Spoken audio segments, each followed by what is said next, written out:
절대로 검색하면 안 되는 단어 888. 공포, 미스테리, 괴담, 공미괴. 절검단 위험도 8. 실크로드 3.1. 현재는 사라졌으나 과거에 존재했던 위험도 8. 위험도 7이 잔인한 고어 영상 모음집 같은 느낌이라면 위험도 8은 범죄자가 될 수 있는 가장 빠른 길을 알려주는 느낌입니다. 그리고 실크로드 3.1은 딥웹에서 최초로 만들어진 온라인 블랙마켓으로 알려져 있는데 세계에서 가장 큰 불법 거래 사이트로 은 물론 각종 무기와 청부 살인 그리고 인간의 신체 부위까지 판매했다고 알려졌습니다. 사람들은 실크로드를 어둠의 아마존이라고 불렀습니다. 딥웹에서 몇 번의 클릭만 한다면 집 앞까지 편리하게 배송이 되었기 때문이죠. 이런 말도 안 되는 시스템을 만든 사람은 딥웹에서 공포의 해적 로버츠라고 불리던 로스 울브리히트라는 남성이었습니다. 그가 딥웹에서 해적왕이 되는 데엔 단 2년이라는 짧은 시간이 소요됐는데 장사의 본질을 잘 알고 있던 그는 거래량을 유지시키는 동시에 더 많은 사람들이 유입되도록 낮은 거래 수수료를 유지했고 24,000개가 넘는 상품을 제공하며 이 3년간 100만 건의 거래를 진행시켰습니다. 상품의 종류 또한 다양했는데 의류, 서적, 예술품, 담배, 보석 등 현실에서 구하기 어려운 제품들이었고 물건보다 더 흥미로운 사실은 실크로드에서 온라인 독서 동아리가 운영되었다는 사실입니다. 사이트의 운영자인 로버츠는 실크로드에 이런 글을 작성합니다. 지식은 힘이며 독서는 지식을 넓히는 가장 좋은 방법 중 하나입니다. 실크로드는 매주 공동체가 직면한 문제에 대한 이해를 넓히기 위해 독서 자료를 선정하고 그 자료에 대한 그룹 토론을 진행합니다. 놀랍게도 이 독서 토론은 정말로 매주 진행되었고 이 토론은 마치 불법 거래 사이트인 실크로드와는 무관한 일이라는 듯 비공개 채팅방에서 따로 진행되었으며 교육은 해방이다와 같은 수준 높은 대화가 진행되었습니다. 그 지식의 범위도 다양해서 전자 도어락 장치를 무력화시키는 내용의 책이나 초보적인 통신 해킹 장비, 무기 제조 방법 등이 담긴 무정부주의자의 요리책이라는 책을 다뤘습니다. 주 로버츠가 체포되며 독서광들이 제일 아쉬워했다고 전해졌는데 로버츠는 범죄 사업 혐의, 허위 문서 밀거래, 돈 세탁 등 수많은 혐의들이 인정되었지만 5건의 청부 살인을 진행했다는 혐의는 증거가 없어 인정되지 않았습니다. 하지만 결국 가석방 없는 종신형을 선고받았고 판매금 1억 8,390만 달러도 몰수한다며 그는 감옥에서 생을 마감할 줄 알았으나 2024년 트럼프가 다음과 같은 공약을 발표합니다. 만약 당신이 나를 투표한다면 취임 1일차에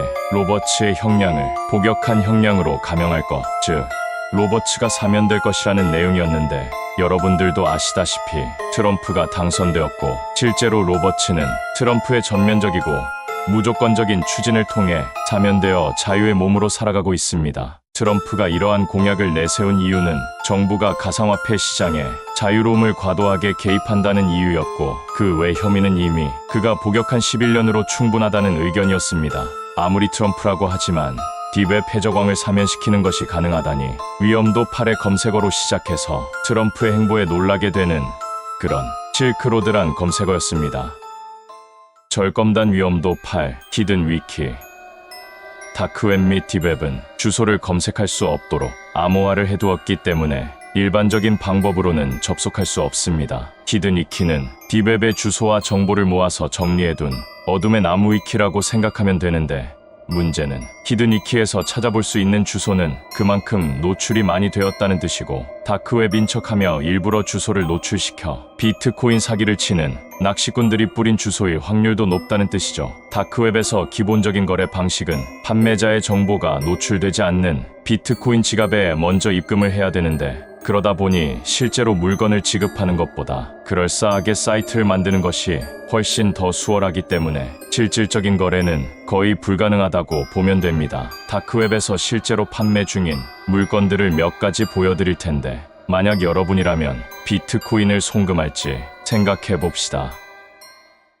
첫 번째, 영원히 사는 방법. 단돈 2달러에 불사신이 될 수 있는 방법을 판매 중입니다. 더불어 구매 시 34가지 흥미로운 과학의 용도도 알려준다는데 이 정도면 사람들이 무슨 내용일까 궁금해서 한 번쯤 구매해볼 듯한 제목입니다. 두 번째, 비트코인 마이닝 뭐래요? 타인의 컴퓨터에 심어두면 강제로 비트코인을 채굴할 수 있는 프로그램입니다. 만약 안 들킨다면 그대로 계속 채굴할 수 있고, 들켜도 일정량의 비트코인을 송금해야 삭제할 수 있도록 프로그래밍 되었습니다. 하지만 여러분이 이 프로그램을 구매했을 때 여러분의 컴퓨터 화면에서 강제 채굴 중인 모습을 볼 가능성도 있죠. 세 번째, 넷플릭스 이용권. 넷플릭스 한 달 이용료보다 저렴한 가격으로 평생을 이용할 수 있다고 합니다. 네 번째, 청부 살인. 대부분 머릿속으로 직장 상사를 떠올리고 있을 겁니다. 대상의 지위나 인지도에 따라 요금이 달라진다고 하는데, 이런 청부 살인을 해준다는 사이트가 굉장히 수두룩하며 일부는 아주 큰 돈만 있다면 한 나라의 대통령도 암살이 가능하다고 광고를 하기도 합니다.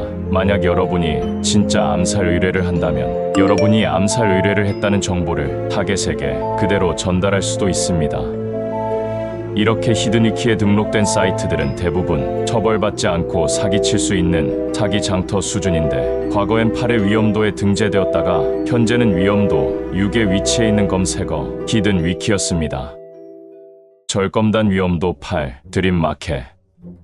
앞서 소개해드린 수많은 딥의 거래 사이트 중 하나입니다. 다른 사이트들과 차별점이 있다면 첫 번째는 규모가 무척 크다는 것이고, 두 번째로 사이트 관리자인 발레리우스가 정말 멋진 수염을 가지고 있다는 것인데, 이 수염 때문에 체포되었다면 그만큼 우스꽝스러운 일이 없겠죠. 그럼 어떻게 된 일인지 살펴보겠습니다. 2015년 오스트리아에서 열린 세계 수염 콘테스트, 국적 연령 상관없이 참여 가능하여 총 33개 나라에서 738명이 콘테스트에 참여했습니다. 그리고 발레리우스는 올해 첫 참가하는 신입이었죠. 이 콘테스트엔 마음에 드는 수염을 가진 참가자에게 앱을 통해 칩을 베팅할 수 있는데, 콘테스트와는 별개로 매번 칩 베팅에서 1, 2위를 차지하던 MJ 존슨과 넬슨은 이상한 점을 발견합니다. 올해 처음 보이는 바바라는 사용자가 베팅을 시작하더니 존슨과 넬슨의 칩을 합친 양보다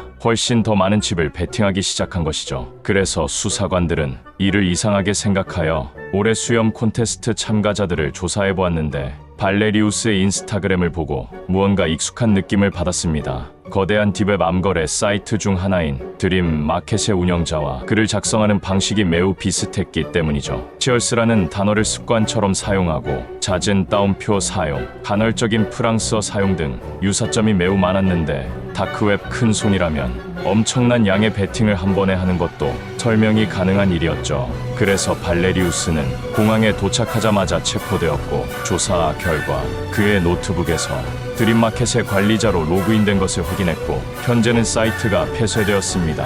더불어 넬슨과 존슨은 범죄 혐의와는 무관하게 그의 수염은 정말 멋졌다고 하는데, 그의 수염을 보니 감옥에서도 수염을 기를 수 있는지 궁금해지는 검색어 드림마켓이었습니다. 구독과 좋아요 눌러줘.